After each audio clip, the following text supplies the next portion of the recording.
Portuguese Mozambique or Portuguese East Africa are the common terms by which Mozambique is designated when referring to the historic period when it was a Portuguese overseas territory. Former Portuguese Mozambique constituted a string of Portuguese colonies and later a single Portuguese overseas province along the southeast African coast, which now form the Republic of Mozambique. Portuguese trading settlements and, later, colonies were formed along the coast from 1498, when Vasco da Gama first reached the Mozambican coast. Lourenço Marques explored the area that is now Maputo Bay in 1544. He settled permanently in present-day Mozambique, where he spent most of his life, and his work was followed by other Portuguese explorers, sailors and traders. Some of these colonies were handed over in the late 19th century for rule by chartered companies such as the Companhia de Moçambique and the Companhia do Niassa. In 1951 the colonies were combined into a single overseas province under the name Mozambique as an integral part of Portugal.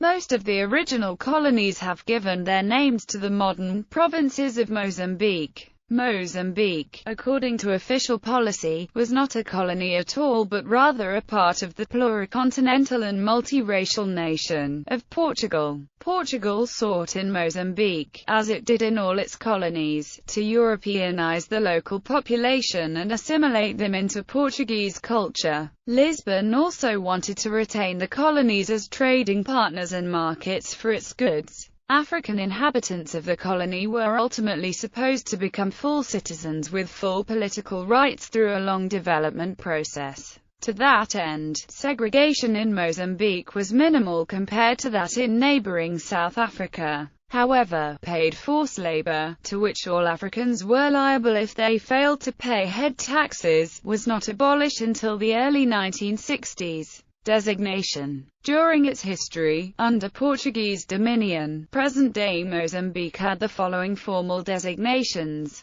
Captaincy of Sofala, Captaincy of Mozambique and Sofala, Captaincy General of Mozambique and Rivers of Sofala, Province of Mozambique, State of Eastern Africa, Province of Mozambique, Colony of Mozambique, Province of Mozambique, State of Mozambique. Overview. Until the 20th century the land and peoples of Mozambique were barely affected by the Europeans who came to its shores and entered its major rivers. As the Muslim traders, mostly Swahili, were displaced from their coastal centers and routes to the interior by the Portuguese, migrations of Bantu peoples continued and tribal federations formed and reformed as the relative power of local chiefs changed. For 4 centuries the Portuguese presence was meager. Coastal and river trading posts were built, abandoned, and built again. Governors sought personal profits to take back to Portugal, and colonists were not attracted to the distant area with its relatively unattractive climate. Those who stayed were traders who married local women, and successfully maintained relations with local chiefs. In Portugal, however, Mozambique was considered to be a vital part of a world empire. Periodic recognition of the relative insignificance of the revenues it could produce was tempered by the mystique which developed regarding the mission of the Portuguese to bring their civilization to the African territory.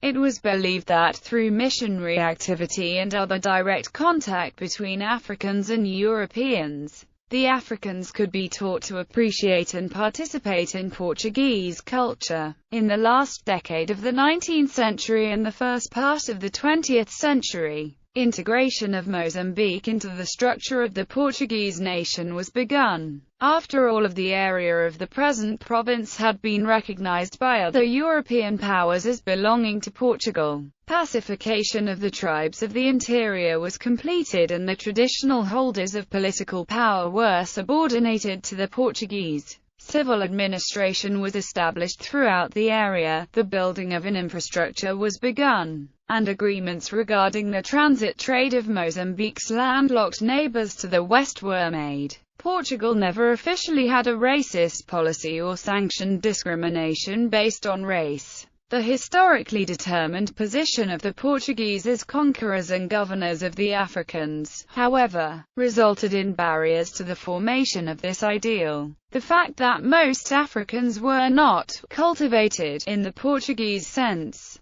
and that many participated in what were considered by the Portuguese to be pagan beliefs and uncivilized behavior, tended to create a low opinion of Africans as a group. The uneducated Portuguese immigrant peasants in urban areas were frequently in direct competition with Africans for jobs and demonstrated jealousies and prejudices with racial overtones. The society was divided into two peripherally interrelated sectors. The urban-based modern sector, comprising altogether between 2 and 2.5% of the population, consisting mostly of Europeans but including a few thousand Europeanized Africans, Indians, and Chinese, was dominant in the economic, political, and social realms. Communication between this sector and the large majority of rural Africans was limited. Only a small proportion of the Africans could speak Portuguese, the language of the administration and the modern economic sector. Communication between members of the 10 different major ethno-linguistic groups was also difficult. Economically and socially, all but a few educated and Europeanized Africans were at a disadvantage vis-à-vis the Europeans. Access to education above the primary level was limited by lack of means, by age limitations, or by lack of sufficient preparations. Access to economic opportunity was limited by lack of adequate training. Between the modern urban and traditional rural sectors of the society was a steadily increasing group of Africans who were loosening their ties with the village and starting to participate in the money economy, to settle in suburbs, and to adopt new customs. This transitional group included individuals who had acquired a modicum of education or skills and some of the aspirations associated with a modern European way of life. Many of them, especially those who had an education beyond the primary level, were more alert politically than the majority of the population, who were either unaware of or uninterested in political issues. It was members of this group, allied with forward-looking European leaders and intellectuals, who had shown the greatest interest in reforms and benefits for the African population. Some among them left the country to become active participants in the independence movement. History. When Portuguese explorers reached East Africa in 1498, Swahili commercial settlements had existed along the coast and outlying islands for several centuries. From about 1500, Portuguese trading posts and forts became regular ports of call on the new route to the east. The voyage of Vasco da Gama around the Cape of Good Hope into the Indian Ocean in 1498 marks the Portuguese entry into trade, politics, and society in the Indian Ocean world. The Portuguese gained control of the island of Mozambique and the port city of Sofala in the early 16th century. Vasco da Gama, having visited Mombasa in 1498, was then successful in reaching India, and this permitted the Portuguese to trade with the Far East directly by sea, thus challenging older trading networks of mixed land and sea routes, such as the spice trade routes that used the Persian Gulf, Red Sea and caravans to reach the eastern Mediterranean. The Republic of Venice had gained control over much of the trade routes between Europe and Asia, after traditional land routes to India had been closed by the Ottoman Turks. Portugal hoped to use the sea route pioneered by da Gama to break the Venetian trading monopoly. Initially, Portuguese rule in East Africa focused mainly on a coastal strip centered in Mombasa, with voyages led by Vasco da Gama, Francisco de Almeida and Afonso de Albuquerque. The Portuguese dominated much of southeast Africa's coast, including Sofala and Kilwa, by 1515. Their main goal was to dominate trade with India. As the Portuguese settled along the coast, they made their way into the hinterland as Sertanejos. These Sertanejos lived alongside Swahili traders and even took up service among Shona kings as interpreters and political advisors. One such Sertaneo managed to travel through almost all the Shona kingdoms, including the Mutapa Empire's metropolitan district, between 1512 and 1516. By the 1530s, small groups of Portuguese traders and prospectors penetrated the interior regions seeking gold, where they set up garrisons and trading posts at Sena and Tete on the Zambezi River and tried to gain exclusive control over the gold trade. The Portuguese finally entered into direct relations with the Morné Mutapa in the 1560s. They recorded a wealth of information about the Mutapa Kingdom as well as its predecessor, Great Zimbabwe. According to Swahili traders whose accounts were recorded by the Portuguese historian João de Barros, Great Zimbabwe was an ancient capital city built of stones of marvelous size without the use of mortar, and while the site was not within Mutapa's borders, the Morné Mutapa kept noblemen and some of his wives there. The Portuguese attempted to legitimate and consolidate their trade and settlement positions through the creation of prezos tied to Portuguese settlement and administration. While prezos were originally developed to be held by Portuguese,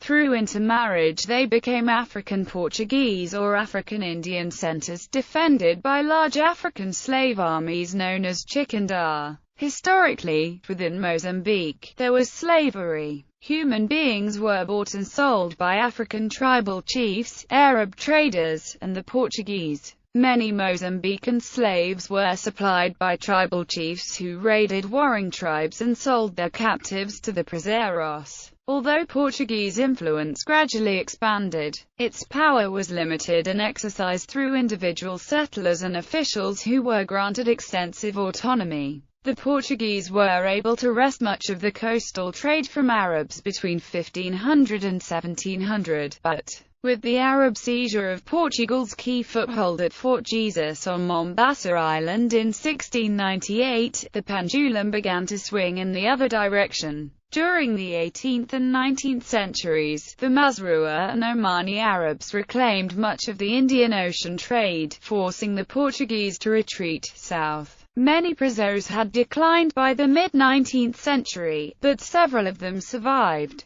During the 19th century, other European powers, particularly the British and the French, became increasingly involved in the trade and politics of the region. In the island of Mozambique, the hospital, a majestic neoclassical building constructed in 1877 by the Portuguese, with a garden decorated with ponds and fountains, was for many years the biggest hospital south of the Sahara. By the early 20th century, the Portuguese had shifted the administration of much of Mozambique to large private companies, like the Mozambique Company, the Zambezia Company and the Nyasa Company, controlled and financed mostly by the British, which established, with the Portuguese, railroad lines to neighboring countries. The companies, granted a charter by the Portuguese government to foster economic development and maintain Portuguese control in the territory's provinces, would lose their purpose when the territory was transferred to the control of the Portuguese colonial government between 1929 and 1942. Although slavery had been legally abolished in Mozambique by the Portuguese authorities, at the end of the 19th century the chartered companies enacted a forced labor policy and supplied cheap, often forced, African labor to the mines and plantations of the nearby British colonies and South Africa. The Zambezia Company, the most profitable chartered company, took over a number of smaller prezero holdings, and requested Portuguese military outposts to protect its property. The chartered companies and the Portuguese administration built roads and ports to bring their goods to market, including a railroad linking present-day Zimbabwe with the Mozambican port of Beira. However, the development's administration gradually started to pass directly from the trading companies to the Portuguese government itself, because of their unsatisfactory performance and because of the shift, under the Estado Novo regime of Oliveira Salazar, towards a stronger Portuguese control of the Portuguese Empire's economy. The company's concessions were not renewed when they ran out.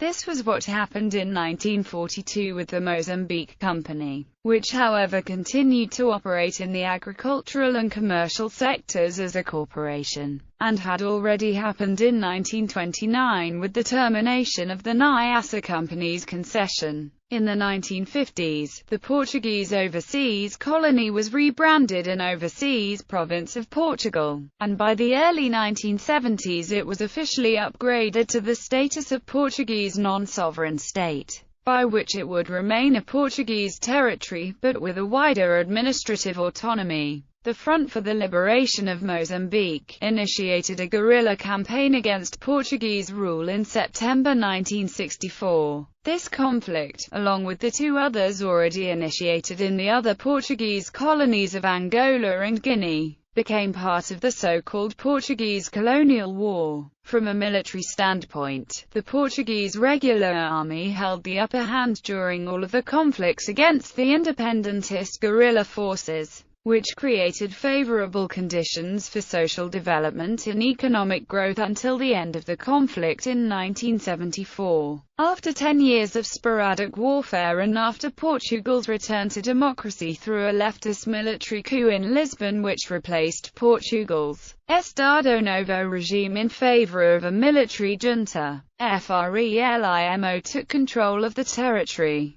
The talks that led to an agreement on Mozambique's independence, signed in Lusaka, were started. Within a year, almost all ethnic Portuguese population had left, many fleeing in fear. Others were expelled by the ruling power of the newly independent territory. Mozambique became independent from Portugal on 25 June 1975. Government. At least since the early 19th century, the legal status of Mozambique always considered it as much a part of Portugal as Lisbon, but as an overseas province enjoyed special derogations to account for its distance from Europe.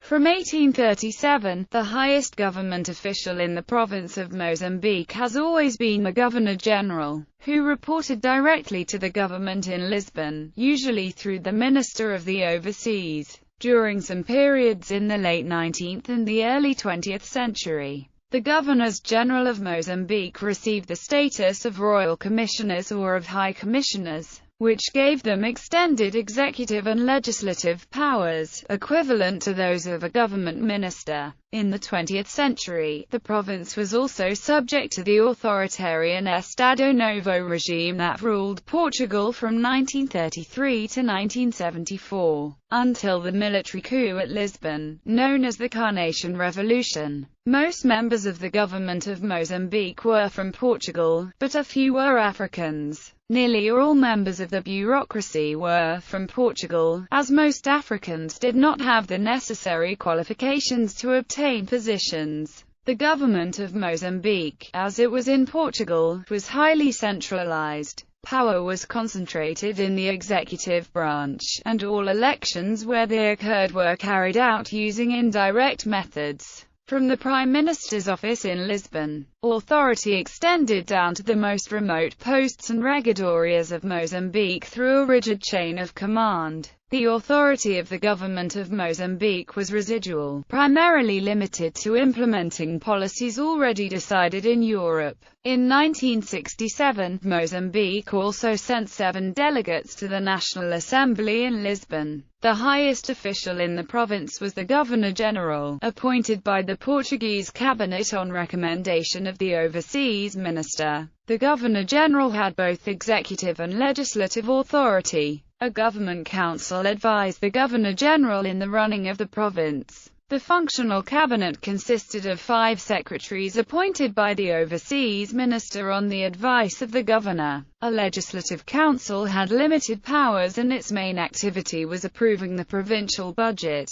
Finally, an economic and social council had to be consulted on all draft legislation, and the Governor-General had to justify his decision to Lisbon if he ignored its advice. Mozambique was divided into 9 districts, which were further subdivided into 61 municipalities and 33 circumscriptions. Each subdivision was then made up of 3 or 4 individual posts, 166 in all, with an average of 40,000 Africans in each. Each district, except Lourenço Marques, which was run by the Governor-General, was overseen by a governor. Most Africans only had contact with the Portuguese through the post administrator, who was required to visit each village in his domain at least once a year. The lowest level of administration was the regadoria, settlements inhabited by Africans living according to customary law. Each regadoria was run by a regulo, an African or Portuguese official chosen on the recommendation of local residents. Under the regulos, each village had its own African headman. Each level of government could also have an advisory board or council. They were established in municipalities with more than 500 electors, in smaller municipalities or circumscriptions with more than 300 electors, and in posts with more than 20 electors. Each district also had its own board as well. 2 legal systems were in force: Portuguese civil law and African customary law. As part of its policy of assimilation, the Portuguese sought to break down the African legal system and did not study or codify much of it. Until 1961, Africans were considered to be indigenous or natives, rather than citizens. After 1961, the previous native laws were repealed and Africans gained de facto Portuguese citizenship. From then on, the status of Africans depended merely on whether or not they chose to be governed by civil law, and the number of Africans that made the choice was very small.